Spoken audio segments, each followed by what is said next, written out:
Mesdames et messieurs, chers enfants, nous allons aujourd'hui visiter la chapelle de la Sainte-Croix d'Esch-sur-Sûre.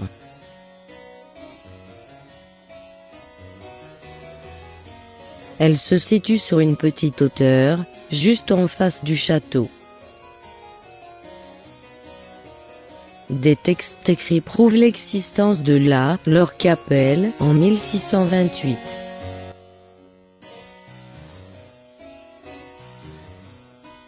En 1767, l'ancienne chapelle, devenue vétuste, a été complètement rénovée.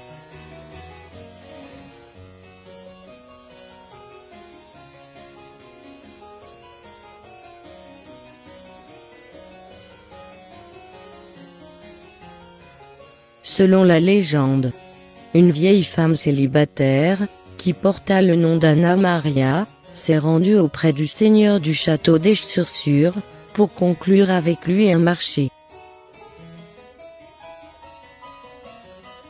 Selon ce marché, tous ses biens, une petite maison, un peu d'argent et 2 chèvres, seraient vendus à sa mort, et avec cet argent on bâtirait une chapelle à l'endroit d'Ilor, pour qu'on puisse y venir pour prier et vénérer Sainte Anne. La chapelle devait porter le nom de Sainte Anne, et une image d'elle devait se trouver au-dessus de son porche d'entrée. Encore aujourd'hui, on peut admirer ce relief représentant Sainte Anne avec la Vierge Marie, au-dessus du porche de la chapelle.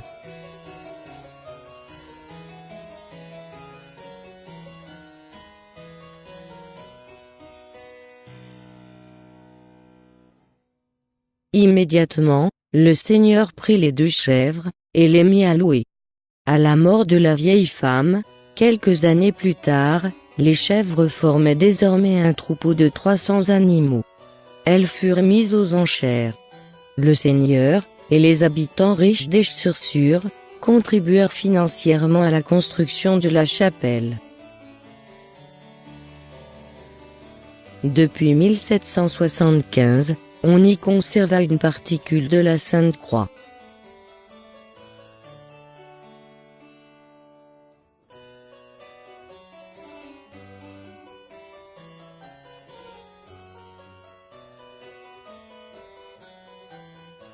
Ceci était un cadeau du père confesseur de l'impératrice d'Autriche, Marie-Thérèse, et de sa fille, Marie-Antoinette, qui elle, par la suite fut reine de France de 1774 à 1792, et qui est morte en 1793.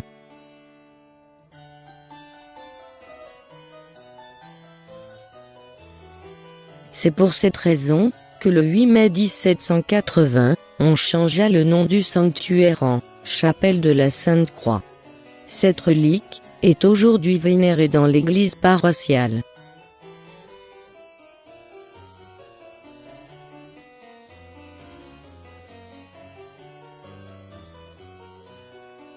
Les statues du groupe du Calvaire, qui se trouvent à l'intérieur de la chapelle, font partie des trésors les plus importants de notre patrimoine culturel. Elles représentent le Christ en croix, entouré des 2 larrons. Les statues sont de style gothique tardif, et de grandeur nature. Elles sont taillées dans du bois de tilleul.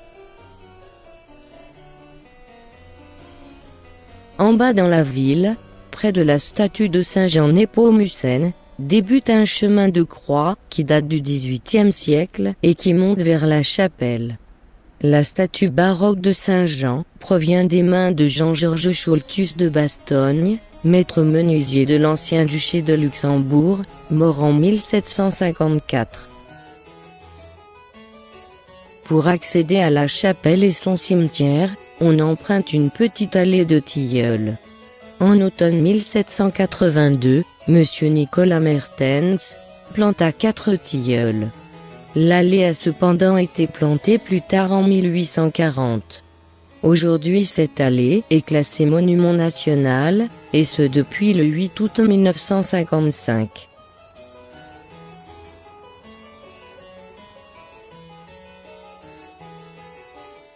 Une autre légende un peu macabre est intitulée « Le mariage ». Cette légende dit que tout juste après la construction de la chapelle, en 1767, le prêtre d'Eschdorf a été arraché de son lit lors d'une nuit de tempête par des chevaliers masqués, lesquels l'ont emmené à leur capelle.